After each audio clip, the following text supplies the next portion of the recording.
Mari kita berdoa. Bapa, pagi yang indah ini kami boleh bersyukur karena atas penyertaan-Mu yang sempurna dalam setiap kehidupan kami anak-anak-Mu. Pagi hari ini Tuhan, kami ingin belajar sedikit kebenaran firman-Mu. Engkau mari urapi kami semua, berikan kerendahan hati bagi kami untuk kami mendengarkan Bapa. Dan di dalam nama Yesus kami serahkan pemberitaan firman-Mu pada pagi hari ini ke dalam tangan kasih-Mu. Haleluya, amin. Shalom. Shalom. Bapak, Ibu, teman-teman yang dikasih oleh Tuhan kita Yesus Kristus. Pagi hari ini saya sangat bersyukur kepada Tuhan atas kesempatan yang indah diberikan kepada saya. Pagi hari ini kita akan belajar, tema yang saya memberikan kepada kita adalah pemimpin yang dewasa dalam rohani. Saya akan menceritakan sebuah tokoh yang dimana kita akan pelajari bersama-sama. Kita boleh mendengarkan ada salah satu tokoh yang dimana masih masa usia kecilnya dia dibesarkan di kampungnya, kemudian pada masa usia ke-13 sampai 15 tahun dia dibawa ke suatu tempat terus dididik di situ sampai dewasa. Dia dididik di suatu sekolah keagamaan, dia dididik seorang guru yang sangat hebat. Dia dididik. Setelah pendidikan itu selesai, dia mengoleh kepemimpinan. Dia menjadi seorang pemimpin karena dia punya kualitas, dia punya kepintaran, kehebatan yang bisa diandalkan. Nah, setelah selesai pendidikan itu, dia pulang ke tempatnya. Keluarga semua sangat kagum dengan dia. Jadi kepemimpinannya waktu itu orang-orang yang sudah tua, mereka boleh mundur. Dia dipercayakan sebagai seorang pemimpin.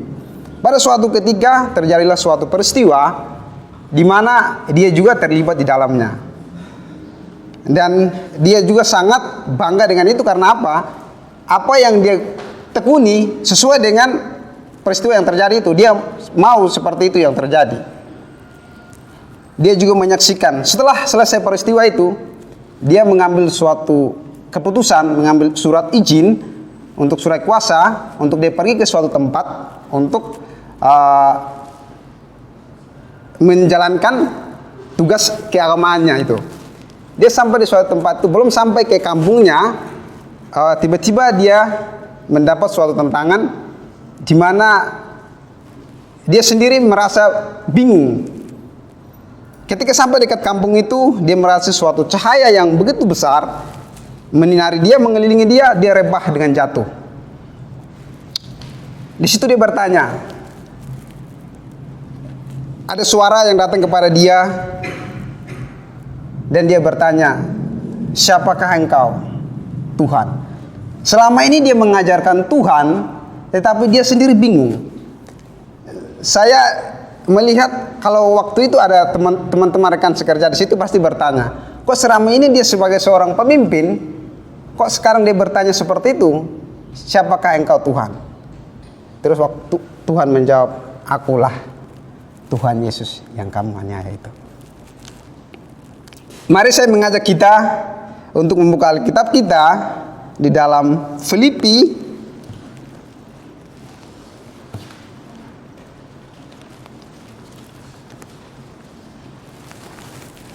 yang Filipi pasal pertama ayat yang ke-12 hingga 26. Saya rindu untuk kita terlibat dalam pembacaan. Saya akan membaca ayat yang genap, dengan saudara-saudari akan membaca ayat yang ganjil hingga sampai ayat yang ke-26. Perikop kesaksian Paulus dalam penjara. Ayat yang ke-12, aku menghendaki saudara-saudara supaya kamu tahu bahwa apa yang terjadi di atasku ini justru telah menyebabkan kemajuan Injil.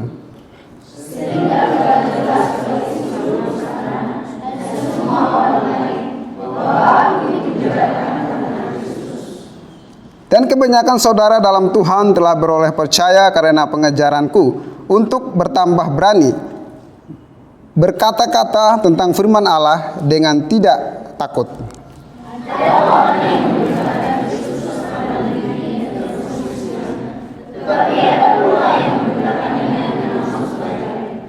Mereka ini memberitakan Kristus karena kasih, sebab mereka tahu bahwa aku ada di sini untuk membela Injil.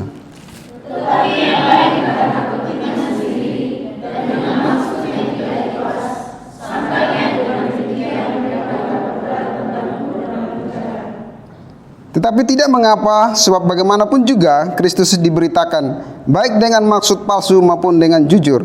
Tentang hal itu aku bersukacita dan aku akan tetap bersukacita.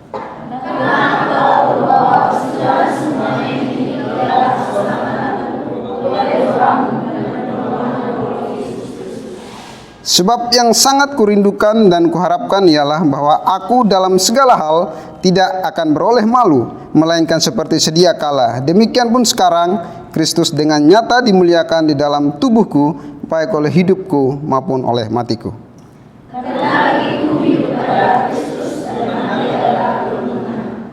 Tetapi jika aku harus hidup di dunia ini, itu berarti bagiku bekerja memberi buah. Jadi mana yang harus kupilih? Aku tidak tahu.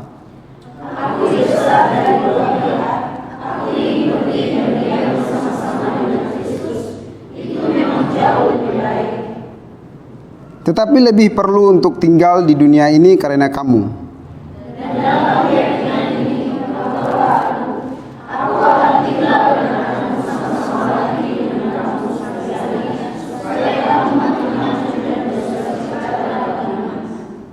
Sehingga kemegahanmu dalam Kristus Yesus semakin bertambah karena aku, apabila aku kembali kepada kamu. Demikian jawab pembacaan bagi yang merenungkan serta melakukan dalam setiap kehidupan.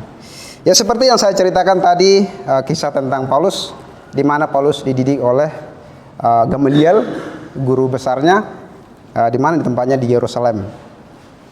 Bapak Ibu saudara-saudara yang dikasihi oleh Tuhan, sebelum dia bertobat, dia juga sebagai pemimpin. Sesudah dia bertobat, dia juga sebagai seorang pemimpin yang mengenal kebenaran. Dalam pasal yang pertama ayat 3 sampai ayat yang ke-11, di situ dia menceritakan suatu ucapan syukur dan doa Paulus kepada jemaat di Filipi. Ucapan syukur apa? Ucapan syukurnya kepada jemaat bahwa jemaat beroleh dalam persekutuan Injil tetap berlanjut sampai Paulus menuliskan surat kepada jemaat yang di Filipi. Yang kedua, Paulus bersyukur karena apa? Karena mereka juga mendapat kasih karunia yang Paulus dapat itu. Dan ayat yang ke-27, di situ seterusnya itu nasihat supaya tetap berjuang. Di sini Paulus menasihatkan kepada jemaat supaya mereka tetap berjuang, jangan takut, tetap teguh, percaya kepada apa yang mereka perjuangkan, karena itu adalah keselamatan mereka. Bapak Ibu saudara-saudara yang dikasihi oleh Tuhan, dalam nas ini ada 2 poin penting yang harus kita pelajari agar kita menjadi pemimpin rohani yang teguh dalam pelayanan. Bapak Ibu saudara-saudara yang kekasih dalam Tuhan Yesus, pemimpin rohani yang teguh itu seperti apa? Kita tidak bicara mengenai penampilan. Kita bicara tidak mengenal dengan kepintaran kita. Tetapi seorang yang menjadi pemimpin yang dewasa dalam rohani adalah ketika dia menghadapi tantangan itu sampai selesai. Dia tidak lari. Kalau orang timur bilang, jangan lari lupa sendal. Nah, itu istilah orang timur. Bapak Ibu saudara-saudara yang dikasihi oleh Tuhan, poin yang pertama yang kita renungkan adalah kedewasaan rohani dalam pelayanan. Bapak Ibu saudara-saudara yang dikasihi oleh Tuhan, di dalam ayat yang ke-12 di sini Paulus menasihatkan kepada jemaat di Filipi. Kenapa jemaat di Filipi merasa kebimbangan, khawatir dengan apa yang Paulus alami? Ketika Paulus menulis surat itu, jemaat berpikir bahwa bagaimana dengan pemberitaan Kristus? Kenapa pemimpin utamanya sudah ditangkap? Mereka merasa bingung dan khawatir. Tetapi Paulus di sini dalam tekanan yang luar biasa, tetapi dia bisa memberikan kesaksian kepada mereka bahwa jangan takut. Apa yang terjadi padaku justru itu menyebabkan kemajuan Injil. Kalau kita baca di dalam ayat yang ke-13, di situ dikatakan bahwa sehingga telah jelas bagi seluruh istana dan semua orang lain bahwa aku dipenjarakan karena Kristus. Dan kebanyakan saudara dalam Tuhan telah beroleh percaya karena pengajaranku telah bertambah berani berkata-kata tentang firman. Di sini kita lihat bahwa Sebelum Paulus dipenjarakan, orang memberitakan Injil itu takut. Dan ketika Paulus dipenjarakan, justru orang-orang dalam istana mendengarkan tentang Kristus. Itu suatu kemajuan. Dan orang-orang yang di luar jemaat-jemaat lokal, mereka juga mendapat keberanian untuk memberitakan Injil. Itu suatu peristiwa yang terjadi, justru bukan dilihat suatu kemunduran bagi pemberitaan Injil, tapi di sini Paulus menyatakan bahwa ini adalah suatu kemajuan. Tampak mundur, tapi ini adalah suatu kemajuan. Bapak Ibu saudara-saudara yang dikasihi oleh Tuhan, kita boleh melihat tentang kehidupan Rasul Paulus yang begitu latar belakangnya kita semua tahu. Tetapi akhirnya dia bertobat, dia memberikan suatu perubahan yang sangat besar. Paulus tidak pernah berkeluh kesah. Paulus tidak pernah bertanya, Tuhan, kenapa ini harus terjadi kepada saya?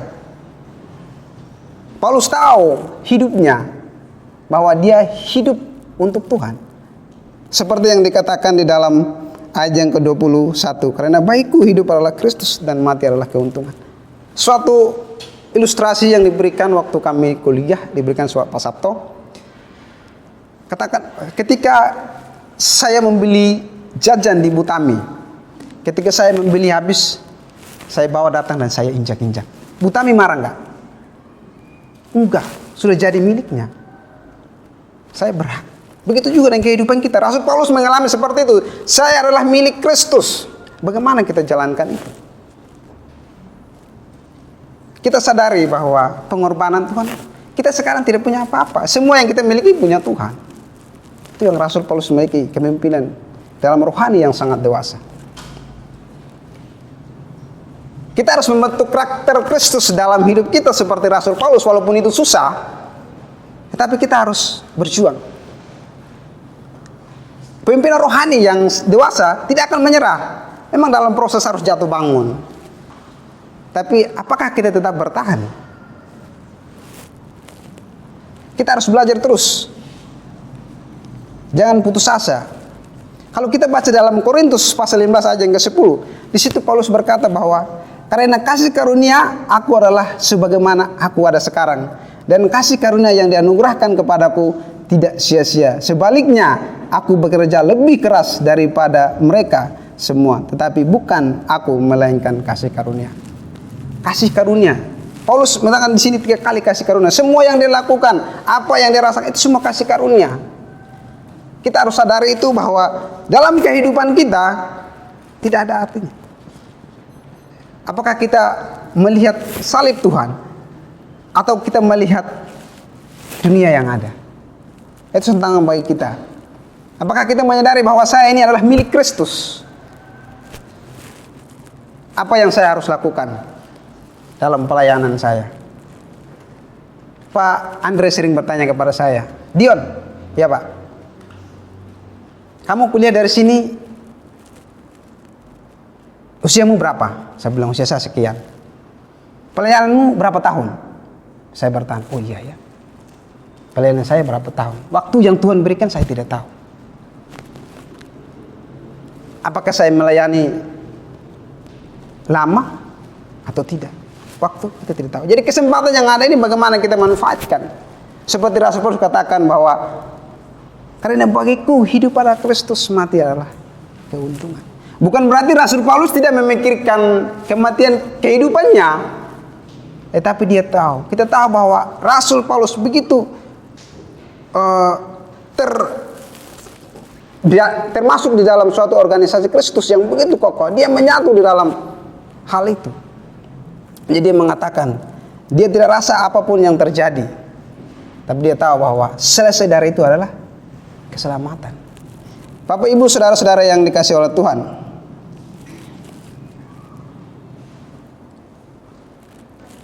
kalau kita melihat pemimpin rohani yang dewasa itu seperti apa? Seperti yang saya berikan tadi adalah, mampukah kita menghadapi tantangan?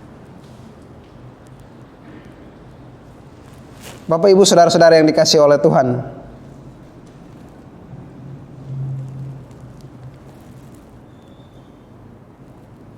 masalah dan persoalan yang kita hadapi itu adalah sangat mengoncangkan iman kita. Pertama kali saya boleh weekend, saya merasa sesuatu yang janggal dalam hati saya. Saya bertanya dan bertanya dan bertanya. Tapi semua itu adalah proses bagi saya untuk membentuk karakter saya sebagai hamba Tuhan, pemimpin. Kita semua di sini adalah calon-calon pemimpin. Pemimpin bukan soal usia. Berapa lama saya dari Kristen? Dari sejak keturunan bapak-bapak saya jadi Kristen, bukan soal itu. Tapi kita lihat bahwa pemimpin rohani yang dewasa, bagaimana dia menjalani hidup itu dengan benar di dalam Kristus. Walaupun dalam berbagai tantangan, dia tetap setia. Bukan soal penampilan. Kita tidak bisa menilai orang lewat penampilan. Penampilannya bagus, pemimpinnya oke, enggak. Tapi kita lihat karakter kehidupannya seperti apa. Apakah dia bertahan atau tidak? Tidak ditentukan dari prestasinya. Bagian dari itu, tapi tidak ditentukan dari prestasinya. Kita punya prestasi boleh, tetapi itu bukan bagian dari itu. Tidak ditentukan dari tingkat pendidikannya seorang pemimpin. Tetapi kita boleh melihat Rasul Paulus, ketekunannya. Walaupun dia seorang dididik dengan pendidikan yang sangat luar biasa, tapi kepemimpinannya juga mendukung. Apakah kita juga dididik di Stefrat dalam proses setelah itu kepemimpinan kita? Bagaimana ke depan kita memimpin? Suatu tantangan besar yang buat kita. Bagaimana kita menghadapi itu?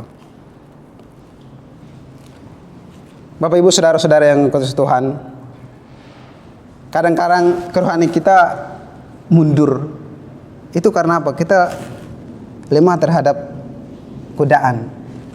Satu bilang A, ya kita ikut rame-rame. Satu bilang B, kita ikut rame-rame. Jadi kita hanya ikut arus sana sini. Bagaimana kita mempertahankan diri kita bahwa kita ini hamba Tuhan?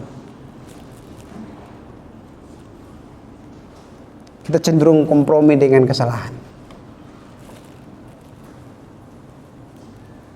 Bapak Ibu saudara-saudara yang dikasihi oleh Tuhan, pagi ini kita boleh belajar di dalam kehidupan Rasul Paulus. Jangan kita merasa bahwa kita sudah tahu semuanya. Saya sudah tahu semuanya. Tapi apakah itu kita bisa lakukan dalam kehidupan kita? Susah. Di sini Paulus berkata bahwa karena bagiku hidup adalah Kristus dan mati adalah keuntungan. Sekarang saya bertanya kepada kita, kita pilih yang mana? Mati atau hidup?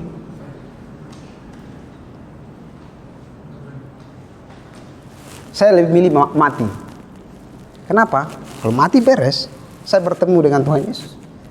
Tapi kalau hidup berat, bagaimana kita jalani itu? Susah. Tapi saya percaya di dalam Tuhan Yesus kita pasti jalani itu. Dalam proses kita bisa melalui itu. Bapak Ibu saudara-saudara yang dikasihi oleh Tuhan, poin yang kedua kita renungkan adalah kedewasaan dalam hidup. Di dalam ayat yang ke-18 kita boleh baca itu. Tapi tidak mengapa, sebab bagaimanapun juga Kristus diberitakan baik dengan maksud palsu maupun dengan jujur. Tentang hal itu aku bersukacita dan aku akan tetap bersukacita. Ini adalah kedewasaan hidup. Paulus tidak tanya apa yang harus saya dapat dari ini, apa yang saya harus dapat dari pelayanan. Ya, Paulus tahu dia dewasa. Suatu karakter yang saya merasa pemimpinan yang sangat luar biasa patut kita teladani. Dia memberikan suatu kedewasaan hidup dalam rohani bagi kita. Bagiku hidup adalah Kristus, mati adalah keuntungan. Itu kalau kita memahami itu, kita sangat sukacita Bapak Ibu Saudara dikasihi oleh Tuhan. Sangat sukacita. Kalau kita merasa kehidupan kita sangat bersukacita. Saya merenungkan, kalau sepanjang jalan saya merenungkan, saya ini loh orang yang berdosa, tapi Tuhan begitu baik dengan saya. Dan saya ini orang yang hina, tidak patut. Tapi Tuhan begitu baik dengan kita. Tuhan mau dipakai kita dalam keterbatasan kita. Tuhan ingin menunjukkan kuasanya. Tuhan ingin orang lain melihat Tuhan lewat kehidupan saya dengan saudara. Dan orang lain melihat, Tuhan melihat orang lain dari saya dengan saudara. Itu yang harus kita tanamkan dalam kehidupan kita. Bapak Ibu saudara-saudara yang dikasih Tuhan, kita boleh melihat perkembangan Rasul Paulus dalam tekanan yang begitu luar biasa dalam penjara. Ini adalah waktu dia dipenjarakan di Roma. Di situ Paulus menuliskan surat kepada jemaatnya bahwa justru dia mengalami suatu masalah persoalan. Di situ dia menyelesaikan jemaatnya bahwa ini adalah suatu kemajuan tanpa kelihatan mundur, tapi ini adalah suatu kemajuan. Jadi jangan takut, jangan khawatir, tetap memberitakan Injil. Bapak Ibu saudara-saudara yang dikasih oleh Tuhan, sekarang pertanyaan buat kita, apa yang harus kita berikan? Kalau Paulus dalam ayat yang ke-22 dikatakan, tetapi jika aku harus hidup di dunia ini, itu berarti bagiku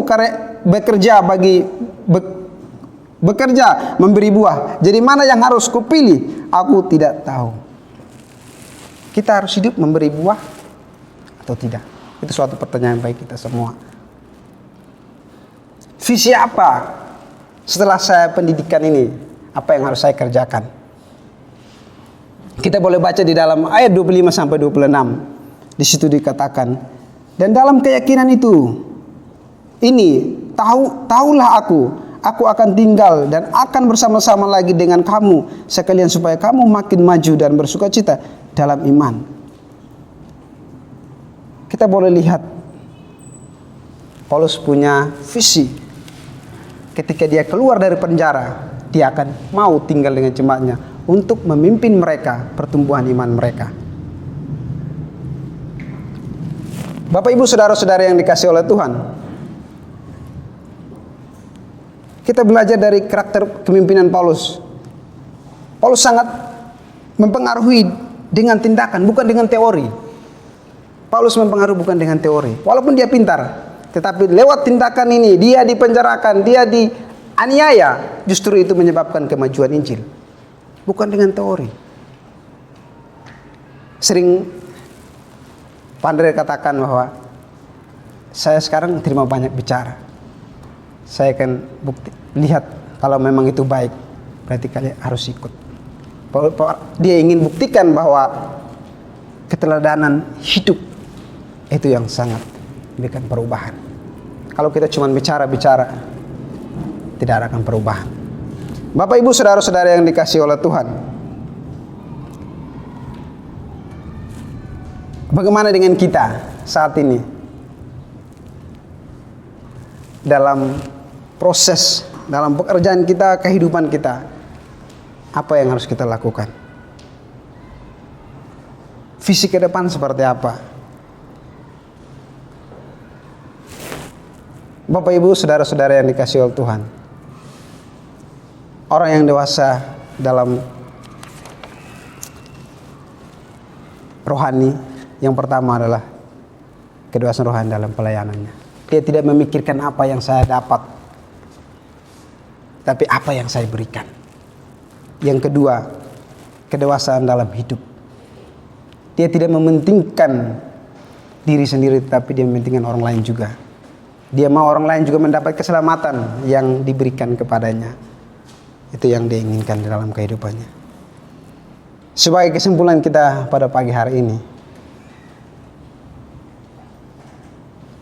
kesempatan yang ada sekarang ini, maukah kita menjadi pemimpin rohani yang membawa perubahan? Maukah kita? Kita akan menjawab masing-masing dalam hati kita. Amin buat firman Tuhan. Mari kita berdoa. Bapa di surga, kami boleh mengucap syukur atas kasih setia dan rahmat-Mu dalam setiap kehidupan kami. Kami serahkan kehidupan kami ke dalam tangan kasih-Mu Tuhan. Biarlah firman-Mu ini mengingatkan kami, menguatkan kami dalam proses kehidupan kami ini Bapa. Terpujilah nama-Mu, kami serahkan semua ke dalam tangan kasih-Mu. Haleluya, amin. Sebagai tugas pendengar, berikanlah salam kepada teman-teman kiri kanan bahwa jadilah teladan pemimpin rohani yang baik.